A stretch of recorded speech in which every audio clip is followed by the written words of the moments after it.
Hello guys! And we are on our way to Masamirey Beach Resort. So,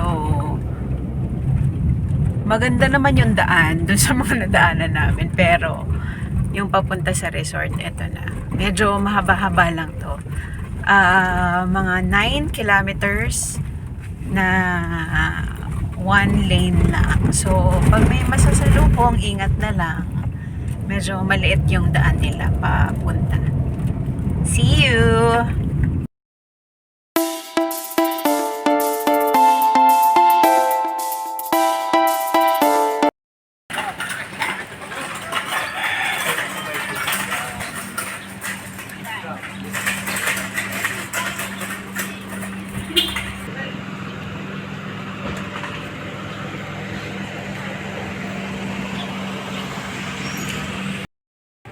Hello! So, we are now here at Masamirey.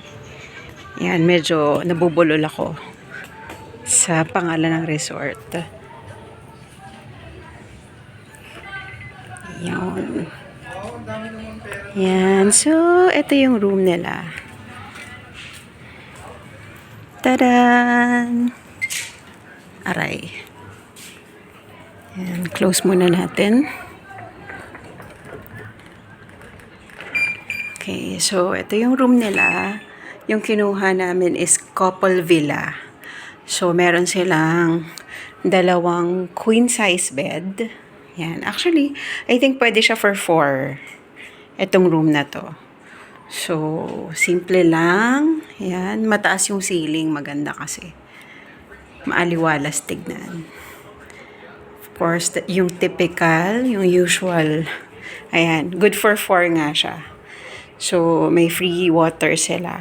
Complimentary. Tapos, TV. And, tignan natin yung CR. Yung. Okay. Yan. Simple and elegant. Yun ang description ko. Meron silang beach towel, kung napansin nyo dun kanina. Ito yung bath towel. Tapos, yung beach towel, yung nasa bed kanina. Yun. Meron silang 4 na beach towel also. Yan, syempre, soap and shampoo. Yan. Yan. Swimming na tayo. Silipin natin yung beach. Yan, so ito yung pool nila.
Ayan, sa sobrang gutom. Hindi ko na na-video yung pagkain namin. Pero umorder kami ng kare-kare. Tsaka liempong inihaw.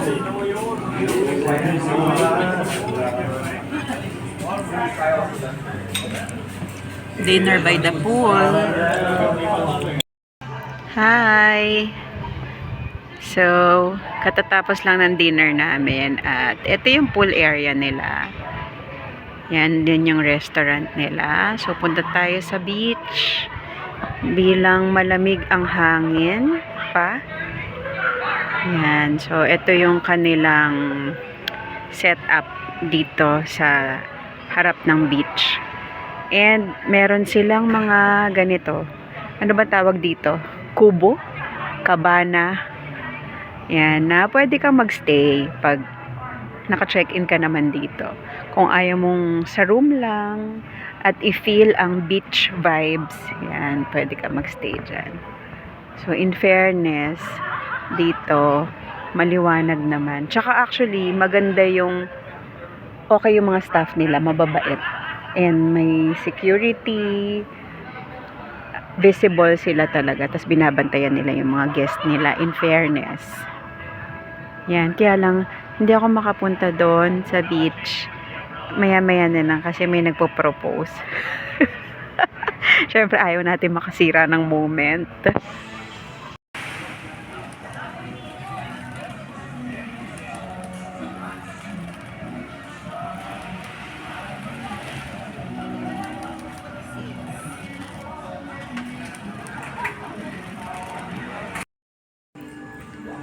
After massage, dinner, and konting lakad, kain ulit.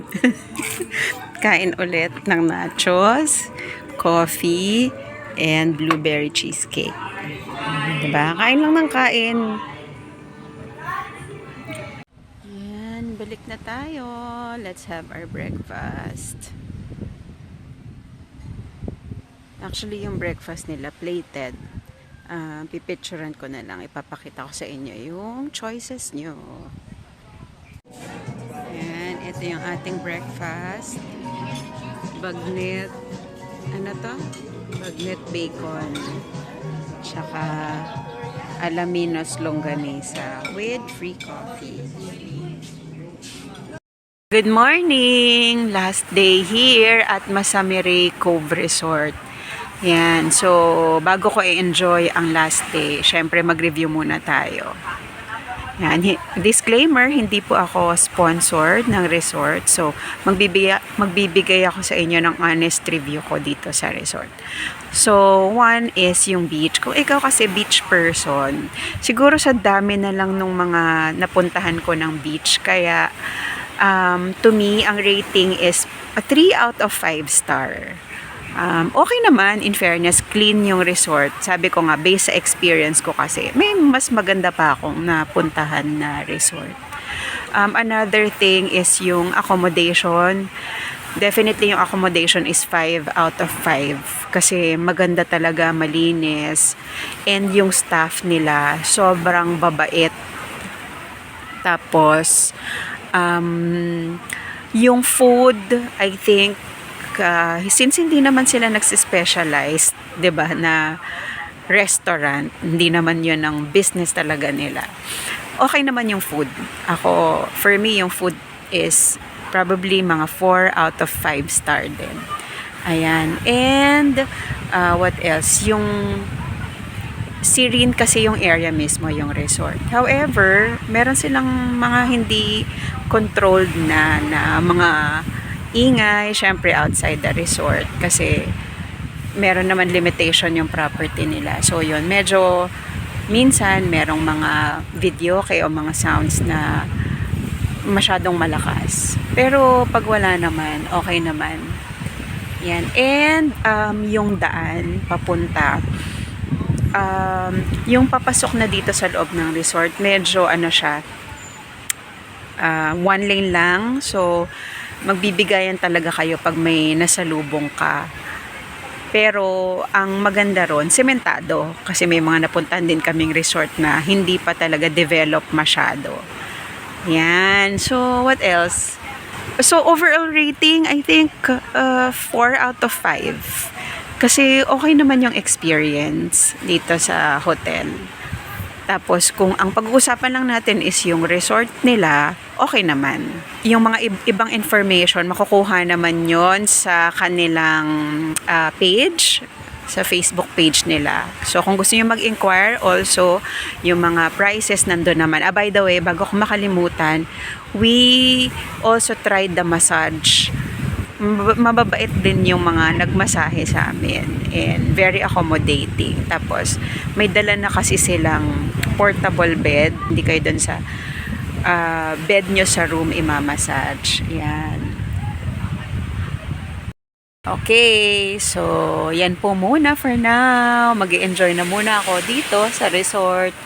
Thank you guys for watching. Please don't forget to like, subscribe, and share my YouTube channel para sa mga update dun sa farm at saka sa mga gala ko na rin. Yan, thank you for watching. Bye!